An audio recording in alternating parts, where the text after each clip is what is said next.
Chalo, good evening everyone. Today is 19th of December, right? And we have already started off with the chapter called as derivatives, right?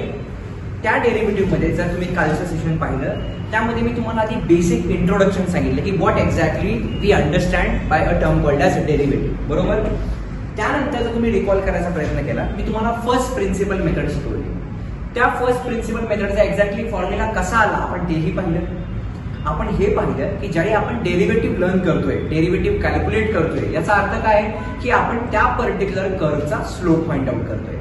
म्हणजे आपण first principle method मध्ये काय पाहिलं की एखादा curve आहे, त्या कर्वला आपण एक लाईन ड्रॉ केली की जी दोन पॉइंट मधून पास होत होती. मग त्या लाईनचा आपण स्लोप फाइंड आउट केला. त्या लाईनला एक्झॅक्ट पॅरलल अशी मी टँजंट ड्रॉ केली, बरोबर? तो त्या टँजंटचा स्लोप पण झाला. का? कारण ज्यावेळी दोन लाईन्स पॅरलल असतात त्यावेळी पहिल्या लाईनचा आणि त्या टँजंटचा स्लोप इक्वल झाला, बरोबर? आणि त्याच्यावरूनच मला त्या स्लोपचा कर्व मिळाला. मग by using first principle method काल आपण साइन एक्सचा डेरिव्हेटिव्ह कॅल्क्युलेट केला जो कॉस एक्स आला आणि कॉस एक्सचा डेरिव्हेटिव्ह कॅल्क्युलेट केला जो मायनस साइन एक्स आला. आता by using first principle method त्यांनी सांगितले की y is equal to tan x हे फंक्शन आहे. तर फर्स्ट प्रिन्सिपल मेथड वापरून तुम्ही tan x चा डेरिव्हेटिव्ह काय येतोय हे सांगा, बरोबर? एकदम सिंपल क्वेश्चन आहे. कसं करणार बघा बरं answer. Let's solve this. Let काय दिले त्यांनी बघा y is equals to tan x, बरोबर? आता आपल्याला काय माहिती y म्हणजेच काय असतं रे f ऑफ x, बरोबर? आणि y ला आपण नेहमी f ऑफ x लिहितो. So f of x is equal to काय मिळालं मला tan of x. Therefore f of x plus h जर मी कॅल्क्युलेट केलं म्हणजे जर त्या x ला मी रिप्लेस केलं x प्लस h नी तर या साईडला पण मला तेच करावं लागेल. इथल्या x ला मला काय करावं लागेल रे x प्लस h नी रिप्लेस करावं लागेल. मग ज्या दोन टर्म्स मला फर्स्ट प्रिन्सिपल मेथड मध्ये लागतात त्या दोन्ही टर्म मी कॅल्क्युलेट केल्या. आता काय आपला फर्स्ट प्रिन्सिपल मेथडचा फॉर्म्युला आठवायचा प्रयत्न करा. Therefore by first principle method, बरोबर? काय म्हणते ती method? Derivative of y with respect to x is equals to limit h tends to 0. काय फॉर्म्युला आपला f of x plus h minus f of x upon h. हा माझा formula आहे, बरोबर? नाव आपल्याकडे f of x plus h ची value आहे का? आहे. सो याला कसं सिम्प्लिफाय करणार मी? This is limit h tends to 0. इथे काय मिळालं आपल्याला tan of x plus h minus f of x म्हणजे किती रे आपला tan x. So I write tan x over here, correct? Whole upon denominator मध्ये काय राहिलं माझ्याकडे h. आता जर तुम्ही कालचे दोन व्हिडिओज पाहिले ज्याच्यामध्ये आपण इथं sine C minus sine D हा फॉर्म्युला वापरला होता. दुसऱ्या एक्झाम्पल मध्ये आपण cos C minus cos D असा फॉर्म्युला वापरला होता. म्हणजे ही जी इथली टर्म आहे या टर्मला आपण सी अज्युम केलं होतं आणि या टर्मला आपण डी अज्युम केलं होतं. मग ते जर आपण टॅन मध्ये कन्सिडर केलं तर tan C minus tan D असा फॉर्म्युला आपल्याकडे नाही. तुमच्याकडे आहे का? नाही, बरोबर ना? तर मी या केस मध्ये काय करणार, जे फॉर्म्युले माझ्याकडे आहे मी याला त्याच्यामध्ये कन्वर्ट करायचा प्रयत्न करणार, बरोबर? म्हणजे इथं जो टॅन आहे can I convert that tan in terms of sine and cos, बरोबर? मग टॅन कुठल्या दोन ट्रिग्नोमेट्रिक फंक्शनचा रेशो असतो रे? साइन आणि कॉस असतो. मग या टॅनला मी साइन अपॉन कॉस लिहू शकतो का? वैष्णवी तिकडची खिडकी उडी का बघ बरं जाऊ नाही ना? ठीक आहे. मग याचा अर्थ काय झाला? Therefore dy upon dx can be simplified as limit h tends to 0, बरोबर? tan of x plus h म्हणजे काय आलं बघा sin of x plus h upon cos of x plus h minus पुढे काय होतं आपल्याकडे चेक करा tan x. त्या tan x ला काय लिहिलं सांगा मी? It is sin of x upon cos of x आणि होल अपॉन खाली काय राहिलं रे आपल्याकडे h, बरोबर? इथपर्यंत याच्यामध्ये पुन्हा काही डाऊट? इथपर्यंत क्लिअर आहे सर्व?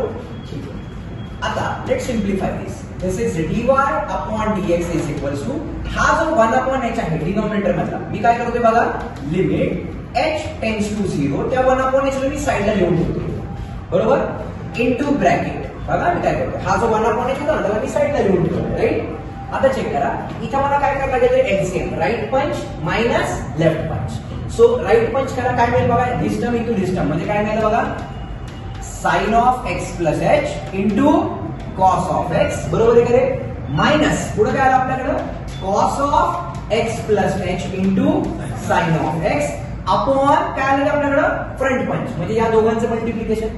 जे किती येईल सांगा, जे येईल cos of x plus h into cos of x. बरोबर इथपर्यंत? Yes or no? आता केअरफुली ऑब्झर्व करा. Just try to observe. Sine A ही जी टर्म आहे त्याला ए म्हणू. Sine A cos B minus cos A sine B.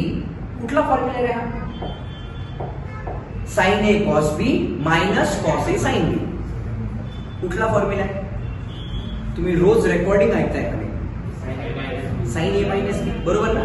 Sign A cos B minus cos A sine B. Sign A minus बी चा formula आहे ना? Simple formula आहे. Correct? So let's apply that formula. So काय मिळते बघा, check करा. Limit, एवढा वेळ लागला, लिमिट h टेंड्स टू 0 काय मिळालं? 1/x will remain as it is into bracket. इथे काय आलं बघा, साइन ऑफ ए. ए म्हणजे काय रे बघा आपला x प्लस h. बरोबर आहे का रे? Sine of A minus what is my B? x upon denominator मध्ये काय राहिलं माझ्याकडे? Cos of x plus h into cos of x. बरोबर इथपर्यंत? आता हा पॉझिटिव्ह x आणि निगेटिव्ह x कॅन्सल झाला.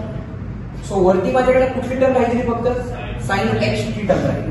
So this is limit h tends to 0. वरती काय राहिलं माझ्याकडे? साइन ऑफ h अपॉन इथे खाली काय राहिलं माझ्याकडे?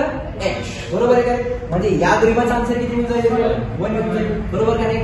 इंटू 1 अपॉन पुढे काय राहिलं आपल्याकडे? Cos of x plus h into what is it? Cos of x. बरोबर?